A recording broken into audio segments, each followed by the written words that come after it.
Buenos días, profesora Sonia, compañeros.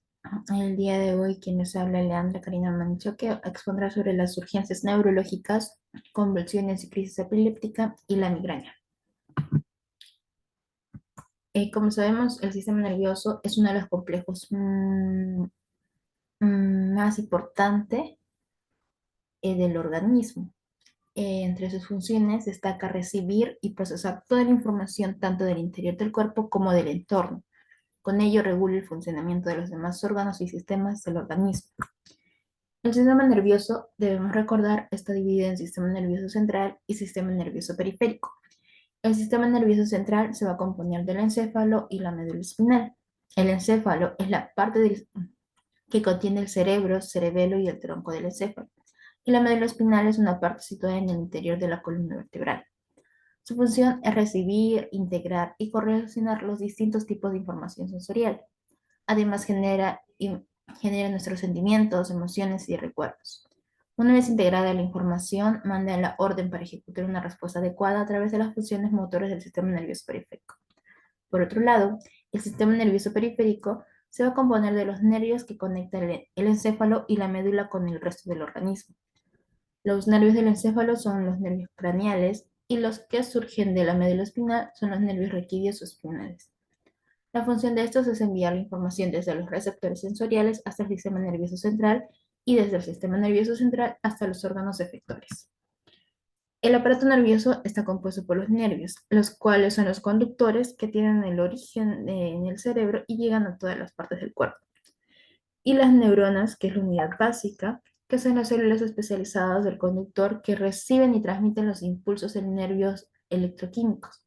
Ellos van a establecer unas conexiones que influyen en la forma en que actuamos o aprendemos a pensar. Ahora, la comunicación entre las neuronas es un proceso denominado sinapsis. La sinapsis, como se dice, es esa comunicación, es un proceso químico en el que una neurona transfiere la información produciendo una sustancia química conocida como neurotransmisor. Mediante este proceso, el impulso nervioso puede circular mediante las neuronas enlazadas. Ahora, ¿qué son las convulsiones? Una convulsión es una alteración eléctrica repentina y no controlada en el cerebro. Son afecciones particulares representadas por movimientos involuntarios del cuerpo, a menudo impredecibles e incontrolables.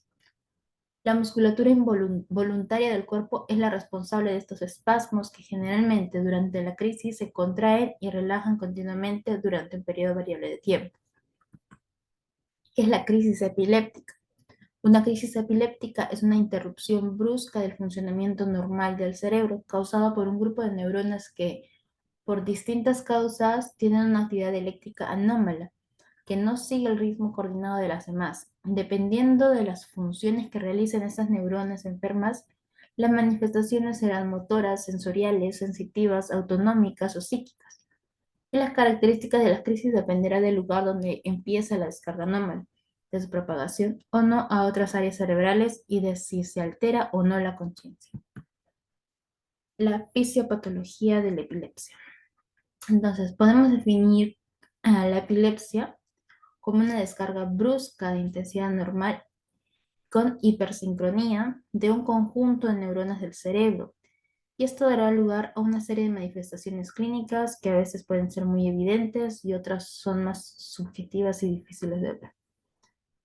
Como ya hemos dicho, los impulsos nerviosos que transmiten las neuronas son en realidad impulsos eléctricos llamados potenciales de acción, que se desplazan gracias al flujo de iones que entran y salen a través de los canales proteicos que posee la membrana. La sinapsis es un espacio que separa una neurona del botón de dendrítico de la neurona siguiente. O sea, existen tres elementos, ¿no? La neurona presináptica, que es la emisora, el espacio sináptico, la neurona presináptica, el espacio sináptico y la neurona postsináptica, que sería la receptora.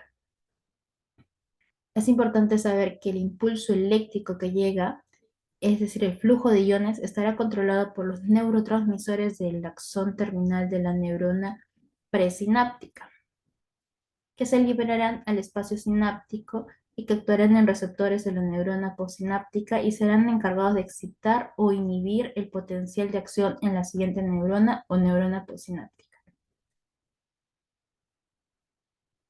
Se pueden distinguir dos tipos de neurotransmisores, unos que se pueden ser excitatorios y otros que pueden ser inhibitorios, según faciliten o impidan la transmisión del potencial de acción de una neurona a otra.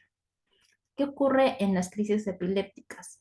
Existe un cambio, un llamado cambio de despolarización paroxístico en un grupo de neuronas que se sincronizan entre ellas y envían un gran número de impulsos eléctricos de forma repetida que llamamos paroxística.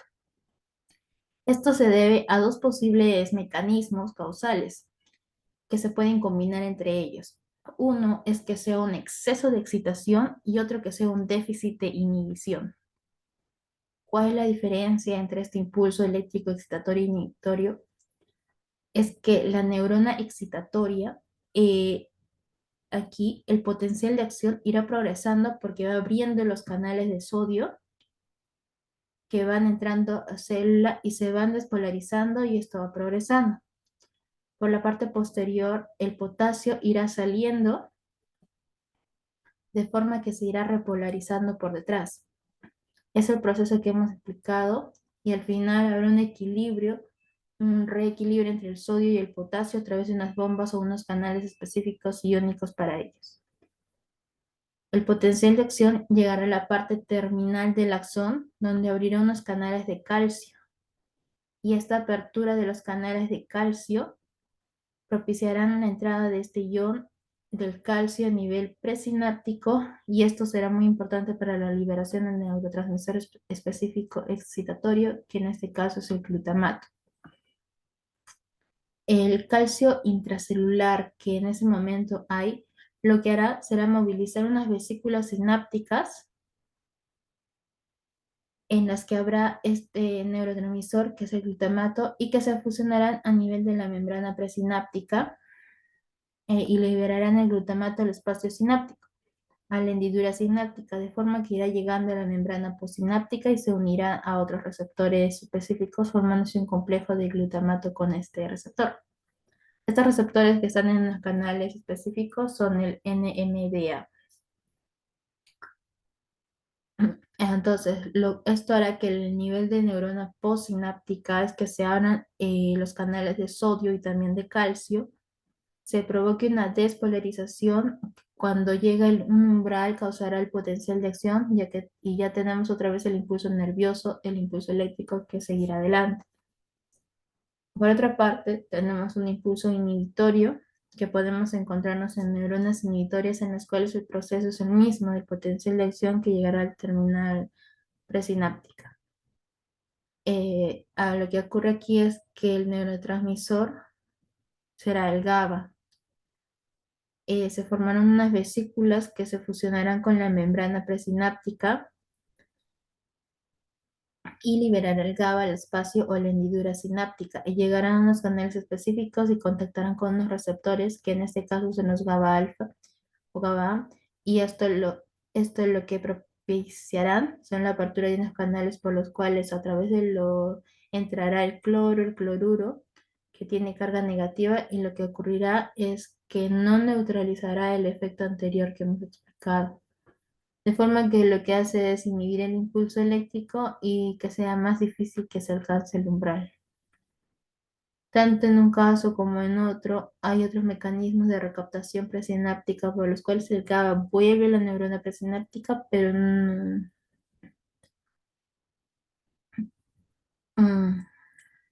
el principal neurotransmisor entonces principal neurotransmisor excitatorio en el cerebro es el glutamato, que se une a su receptor postsináptico más importante, que es el NMDA. El glutamato se va a unir al NMDA, que es su receptor, provocando la apertura de canales de calcio y sodio a nivel de la neurona postsináptica y propiciando la continuación de este impulso nervioso o de la potencial de acción, ¿no? En algunos pacientes con epilepsia parece como que la activación de estos receptores fuera más rápido y durara más tiempo. Y por otra parte tenemos al neurotransmisor, que es el inhibidor, que es el GABA.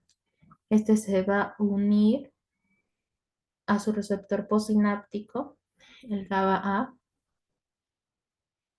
que va a inhibir la señal eléctrica, abriendo los canales que dejan entrar el cloruro e inhibiendo la señal eléctrica. Algunos pacientes epilépticos tienen afectaciones genéticas que hacen que tengan un receptor del GABA que es anómalo y entonces no son capaces de inhibir la señal, y otros pueden tener una afectación de los canales iónicos por lesiones cerebrales o por tumores, infecciones y lesiones diversas.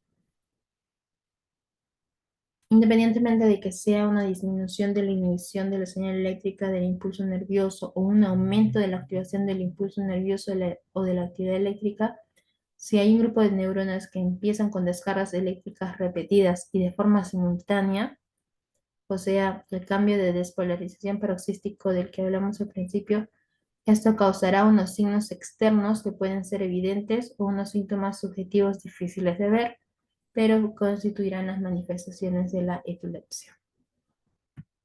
¿Cuáles son las causas? Existen diversas causas para que se den estas crisis epilépticas, como pueden ser lesiones en el cerebro, ya sea antes, durante o después del nacimiento, algún defecto durante el desarrollo, sangrado, falta de oxígeno, alguna lesión traumática.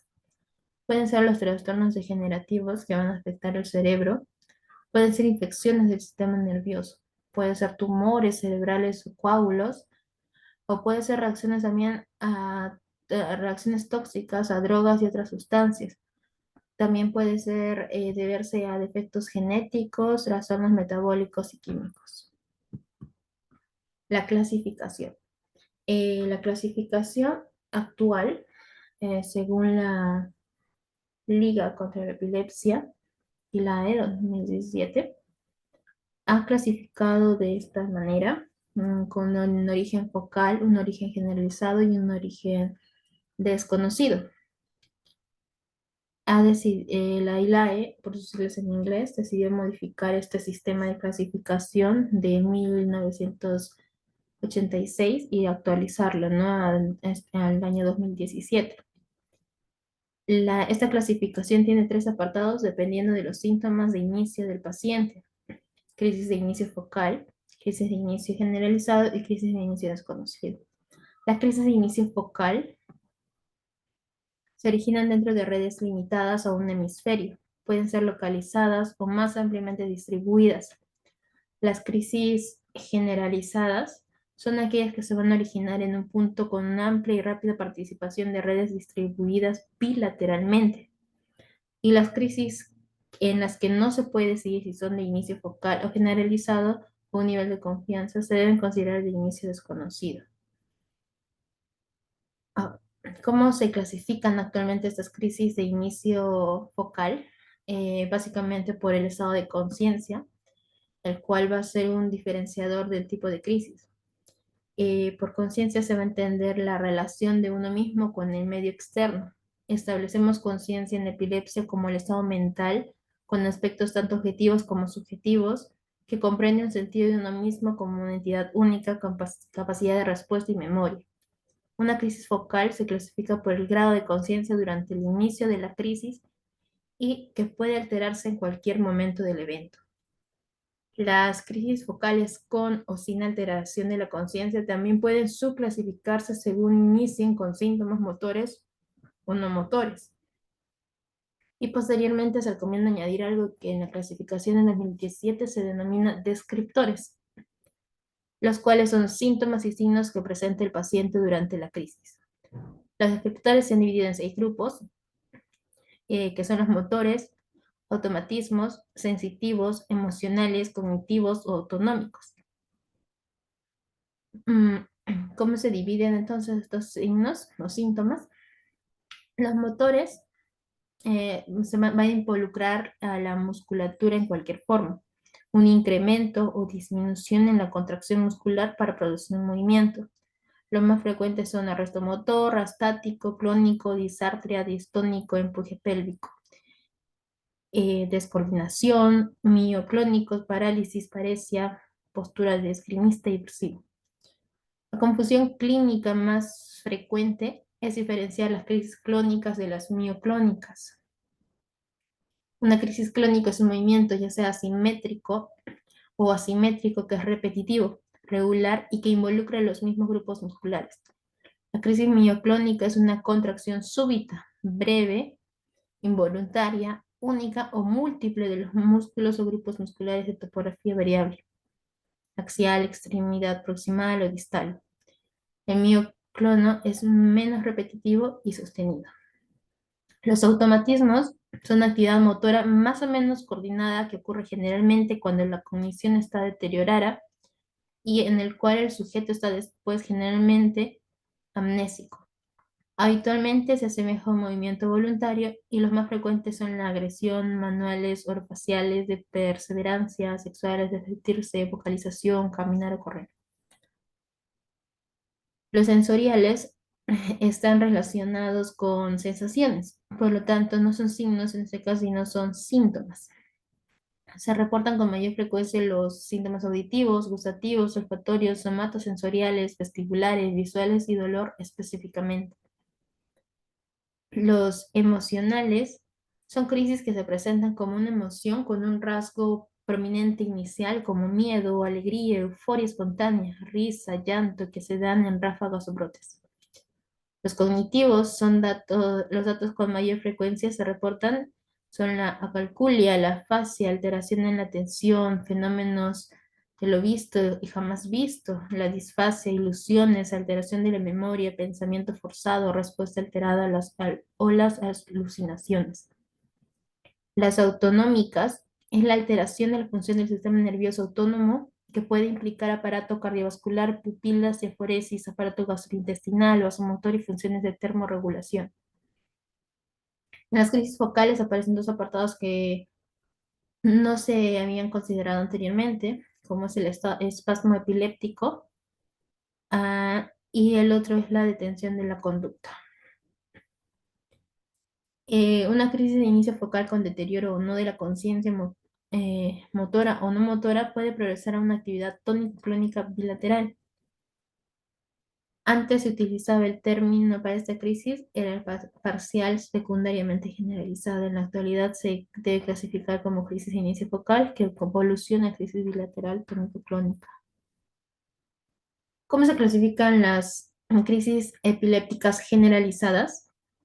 Se van a dividir en crisis con síntomas motores o no motores. Con síntomas motores se encuentran las crisis tónico-clónicas generalizadas, las clónicas, las tónicas, las mioclónicas, la mioclónica tónico-clónica, mioclono atónicas y el espasmo epiléptico. Y de las no motoras tenemos las ausencias. Una crisis mioclónica tónica clónica, está 3 miotónica clónica, es un tipo de crisis generalizada que no estaba incluida en las clasificaciones previas. Esas crisis implican una o varias sacudidas mioclónicas bilaterales de extremidades, seguidas de una crisis tónico-clónica. La atónica es una crisis con pérdida repentina o disminución del tono muscular que involucra la musculatura de la cabeza, tronco, la mandíbula o las extremidades. El espasmo epiléptico suele ser más sostenido que un movimiento mioclónico, pero no tan sostenido como una crisis tónica, que ocurre frecuentemente en racimos o saetas. Y las crisis de ausencia se describen en 4 posibles formas de presentación: las ausencias típicas, ausencias atípicas, las ausencias mioclónicas y las ausencias con miclonía palpebral. La ausencia típica es de inicio repentino, interrumpiendo la actividad en curso. Mirada fija, el paciente no responde cuando se le habla, con una duración de segundos a medio minuto y con recuperación muy rápida. Es importante recordar que la palabra ausencia no es sinónimo de fijación de la mirada, ya que también se puede encontrar ese dato de crisis de inicio focal. La ausencia típica es una crisis de ausencia con cambios en el tono que son más pronunciados que en la ausencia típica. El inicio del término no es abrupto. En la ausencia mioclónica se presenta contracción súbita breve, involuntaria, no repetitiva ni sostenida y ausencia. En la ausencia con micronía palpebral se observa sacudida de párpados a una frecuencia de menos de 3 segundos, comúnmente con ojos desviados hacia arriba. La duración generalmente es menos de 10 segundos, precipitados con frecuencia inercial regular con alta posibilidad de fotosensibilidad. Y las crisis de inicio desconocido, tenemos cuando no existe una evidencia, se puede clasificar de esta manera. Y puede hacer una clasificación limitada de los hallazgos observados. Bueno, ¿cuáles son los signos y síntomas? Como ya hemos dicho, las características principales están en la confusión temporal, episodios de ausencia, movimientos espasmódicos incontrolables de brazos, piernas, la pérdida del conocimiento de la conciencia y los signos psíquicos, ¿no? Síntomas psíquicos. Dentro del diagnóstico, para realizar un buen diagnóstico, para obtener mejor resultado, se va a someter al paciente a unas siguientes pruebas, como es la bioquímica sanguínea, eh, que va a contener la glucosa, urea, creatinina, sodio, potasio, cloro, magnesio, calcio y proteínas totales. Como ya hemos visto, estos electrolitos son parte de la fisiopatología, control de la glicemia, un electroencefalograma que va a permitir detectar las anomalías epiléptiformes hasta un 70% de los casos y va a demostrar un estatus no convulsivo. Se puede realizar una punción lumbar a fin de descartar patologías como la meningitis y la encefalitis. En la gasometría arterial tenemos las concentraciones sanguíneas de los fármacos antiepilépticos con el que el paciente hubiese tratado, una resonancia magnética cerebral, una radiografía en caso hubiera sospecha de fractura, ¿no? O debido a algún traumatismo. Como medidas generales para el tratamiento, es necesario permeabilizar las vías aéreas, administrar oxígeno, proteger al paciente para que no se lesione, pero sin inmovilizarlo, medir la presión arterial, la frecuencia cardíaca y la glicemia mediante una dieta reactiva, canalización de una vía venosa periférica y la perfusión de suero fisiológico de mantenimiento. La administración de tiamina, dosis de 100 miligramos por vía intramuscular. En pacientes alcohólicos y con desnutrición grave, se administra sulfato de magnesio en dosis de 1,5 gramos por vía intravenosa, diluido en suero fisiológico durante las 2 primeras horas. Después se administra a las 6 horas siguientes 4,5 gramos diluidos en 30 mililitros de suero fisiológico, seguidos de otros 4 o 5 con la misma dilución durante las siguientes 16 horas. La utilización de glucosa hipertónica solo está indicada ante una hipoglicemia confirmada. Esas son medidas generales. Ahora, cuando existe una crisis prolongada o repetida, comúnmente denominada estatus epiléptico inminente, se van a administrar estas benzodiazepinas, ¿no? Como el midazolam, diazepam y clonazepam. Midazolam se va a administrar por vía intravenosa en una dosis inicial de 0,1 miligramos por kilogramo, para el cual se va a diluir una ampolla de la presentación de 15 miligramos en 12 mililitros de solución salina fisiológica y se va a difundir en 7 mililitros para un paciente de 70 kilos. En cuanto al diazepam, se puede administrar en dosis de, si es que no hay midazolam, se puede administrar en dosis de 10 miligramos por vía intravenosa. Para ello se va a diluir una ampolla en 8 mililitros de solución salina fisiológica y se va a infundir en un ritmo de 2 miligramos por minuto. Si no se produce una respuesta favorable, se puede repetir la administración de otros 10 miligramos. Y el clonazepam es otra alternativa de los fármacos anteriores y se va a administrar en dosis de 1 a 2 miligramos por vía intravenosa a razón de 0,2 miligramos por minuto. En un estatus epiléptico establecido, como primera línea se ya habrán utilizado las benzodiazepinas anteriores, seguido de estos fármacos de segunda línea. La difenilhidantoína, o comúnmente conocida como fenitoína, se va a administrar en infusión intravenosa en una dosis de ataque de 18 miligramos por kilogramo de peso. Así es que para un paciente, por ejemplo, de 70 kilos, se van a diluir 5 ampollas en 150 mililitros de solución salina fisiológica y se van a infundir en los 30 minutos, es decir, un ritmo de 300 mililitros por hora. La dosis de carga se infunde, aunque el paciente ya esté tomando este fármaco. Si no se consigue el efecto deseado, puede administrarse una dosis suplementaria de 10 miligramos por kilogramos, diluida de igual forma en solución salina fisiológica. A continuación, se administra la dosis de mantenimiento a razón de 6 miligramos por kilogramo cada 24 horas.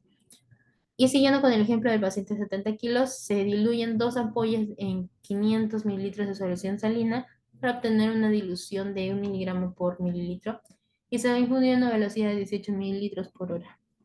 La infusión intravenosa de la fenitoína debe mantenerse por lo menos durante las primeras 24 horas, después se pasa a la vía oral en una dosis de 100 miligramos cada 8 horas. También podemos utilizar el valproato de sodio, levetiracetam y la lacosamida. El valproato de sodio se va a administrar en una dosis inicial de 15 miligramos por kilogramo por vía intravenosa de 3 a 5 minutos, que sigamos con el ejemplo, en pacientes de 70 kilos equivale a 2 viales y medio. Si no se consigue el efecto, se puede administrar una dosis suplementaria de 10 miligramos por kilo diluida en solución salina. Posteriormente se administra una infusión intravenosa continua en dosis de 1 miligramo por kilo por hora, para lo cual se diluyen 1.600 miligramos en 500 mililitros de solución salina y se infunden a un ritmo de 21 cc por hora. La administración de este fármaco no requiere monitorización electrocardiográfica continua. El levetiracetam se puede administrar en dosis de 500 a 1.500 miligramos cada 12 horas por vía intravenosa. Para ello se diluyen de 1 a 3 viales en 100 mililitros de solución salina y se infunde en 10 a 15 minutos. Su tolerabilidad es excelente. Es necesario ajustar las dosis si hay insuficiencia renal. La cosamida se indica en las crisis parciales con generalización secundaria o sin ella.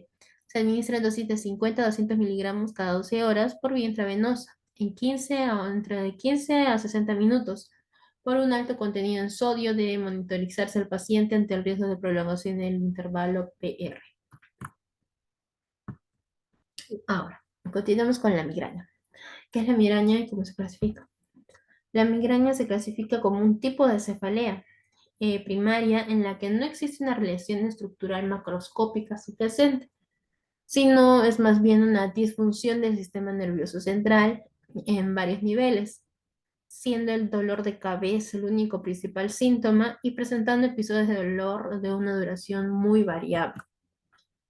Ahora, la fisiopatología de la migraña ha sido estudiada por muchos años, por muchas décadas, y sigue siendo un tema de discusión y controversia. Existen diversas teorías para explicar esta fisiopatología. Tenemos, por ejemplo, la teoría vascular, que plantea que existe una serie de eventos que se desencadenan por un factor que produce una microembolia o una isquemia focal transitoria dentro del sistema nervioso central. Esta alteración de los vasos cerebrales dispara una onda lenta de propagación de despolarización neuronal y glial en la corteza, cerebelo, ganglios basales, hipocampo y tálamo, llamada propagación de depresión cortical.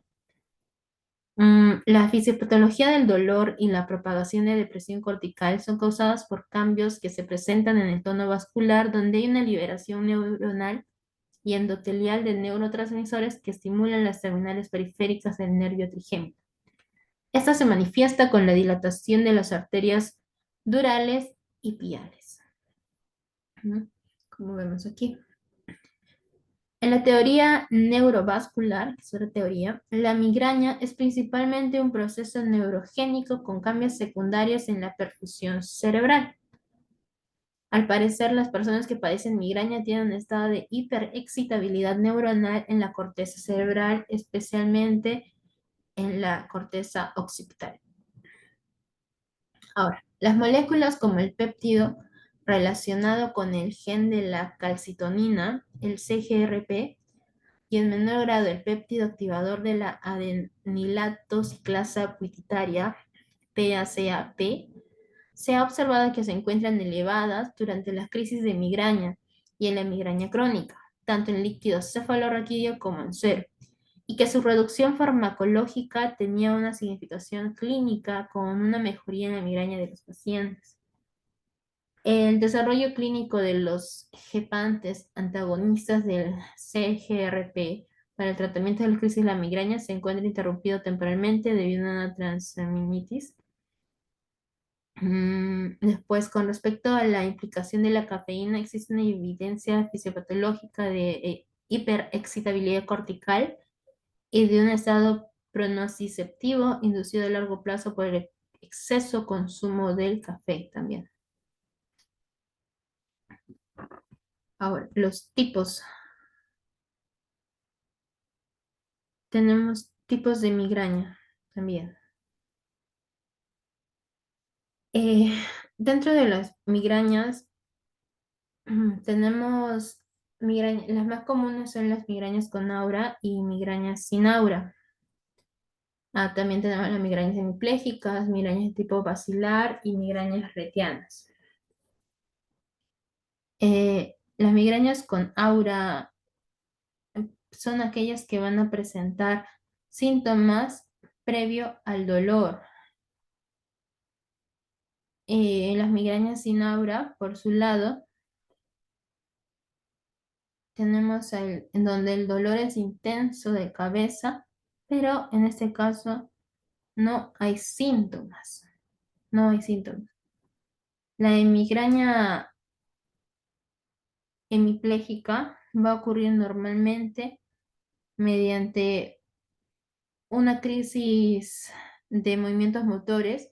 La migraña tipo basilar es poco frecuente y se presenta previamente a la migraña con aura.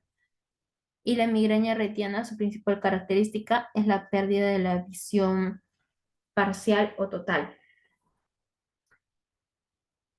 Bueno, eh,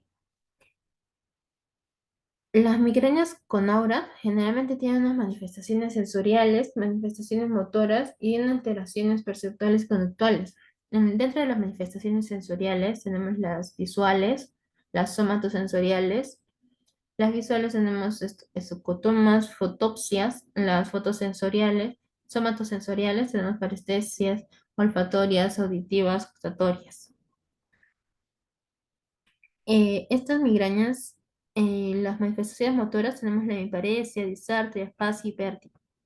Y dentro de las alteraciones perceptuales y conductuales tenemos la ensoñación, delirio, las alucinaciones visuales, la despersonalización también. Como se decía, las migrañas con aura y sin aura son las más comunes en la población, ¿no? Eh, Ahora, la migraña hemipléjica, en la que el ataque del dolor de cabeza se acompaña con debilidad unilateral, normalmente no implica hemiplegia, pero el nombre de la ama se ha mantenido históricamente. Es una variante infrecuente de migraña con aura en la que los síntomas están acompañados de síntomas motores como el entumecimiento temporal o debilidad que afecta un lado del cuerpo. La migraña basilar es un tipo de migraña que se va a producir por una disfunción del tronco encefálico. Se denominó así porque se pensaba que era causada por el espasmo en la arteria basilar. Sin embargo, no hay evidencia de que exista una patología vascular y ahora se cree que se debe a la activación de los nervios en el tronco encefálico. Por eso, dado que pertenece al subtipo de migraña con aura, es preferible denominarla con aura del tronco encefálico. Dentro de los síntomas principales tenemos el vértigo, la disartria, diplopía, problemas de audición, la falta de coordinación, confusión y a veces la pérdida de conciencia. ¿Cuáles son las fases de la migraña? Ahora, en un ataque de migraña típico evoluciona en estas cuatro fases.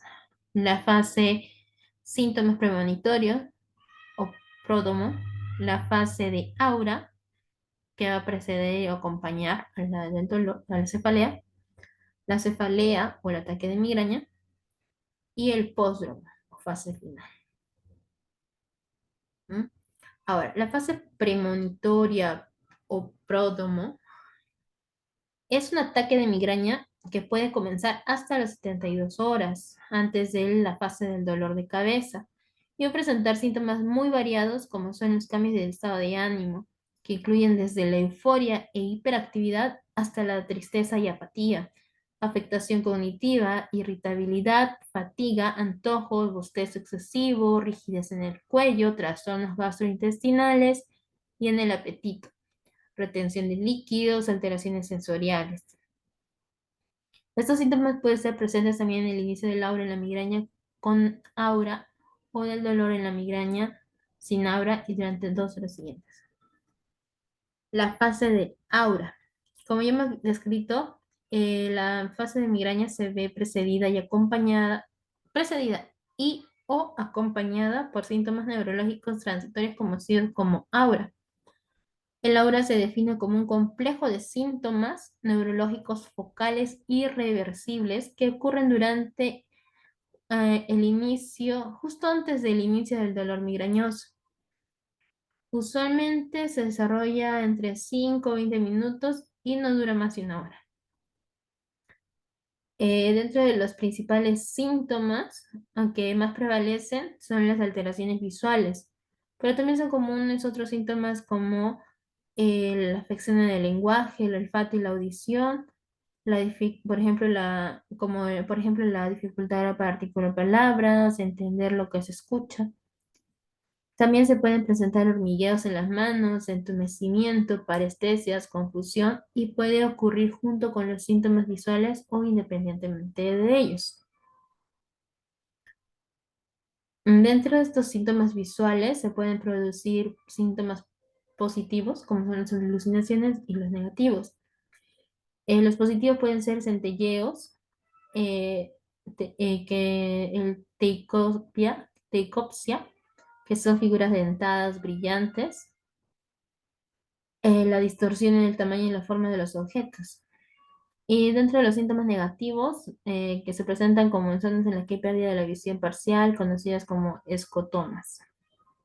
A veces también se da alteraciones en la percepción, pero son menos frecuentes, como las alucinaciones visuales, ya sean demasiado pequeñas o demasiado grandes.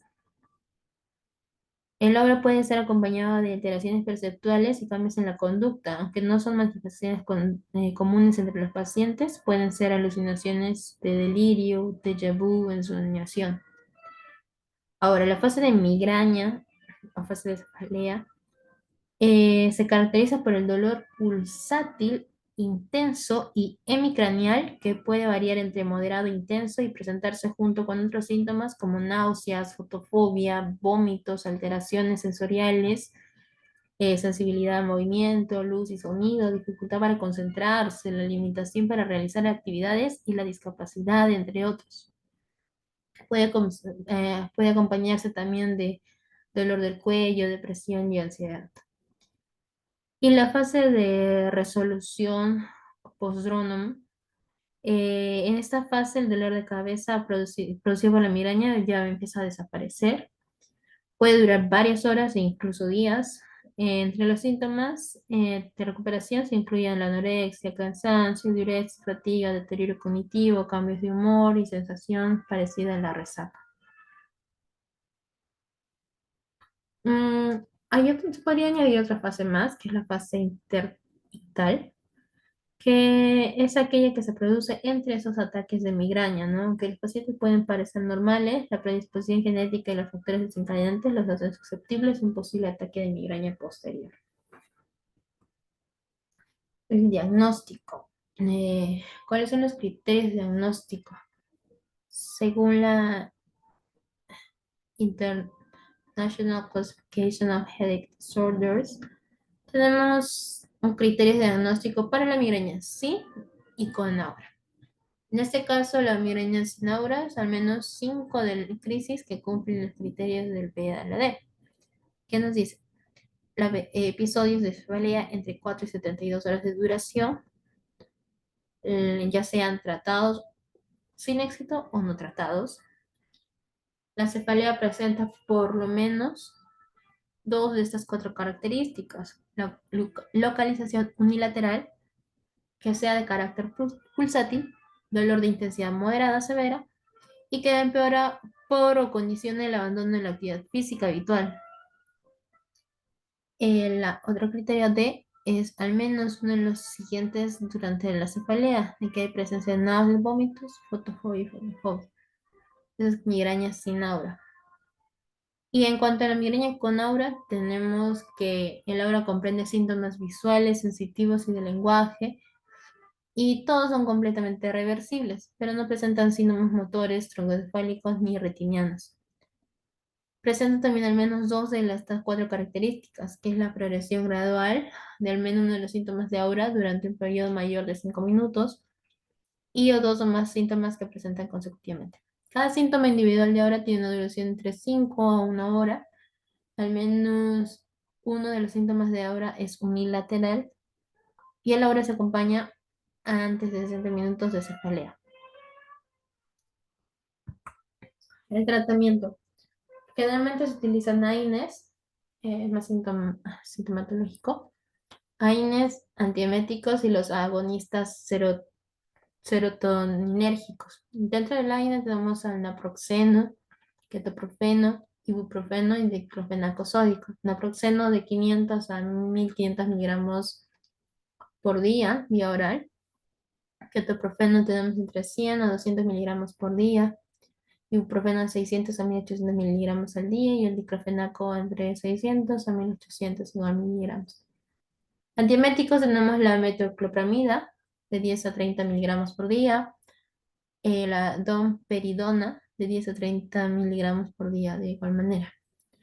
Los agonistas serotoninérgicos tenemos al sumatriptán, solmitriptán y naratriptán. Sumatriptán tenemos entre 50 a 100 miligramos. El solmitriptán tenemos 2,5 a 5 miligramos. Y el naratriptán tenemos igual de 2,5 a 5 miligramos. Los cuidados que se deben de tener en cuenta. Bueno, los cuidados de enfermería, en cuanto a las crisis epilépticas, tenemos que en la valoración inicial, la actuación de la enfermera en urgencias se limita a la valoración de las tres siguientes necesidades: respiración y circulación, la temperatura y la seguridad.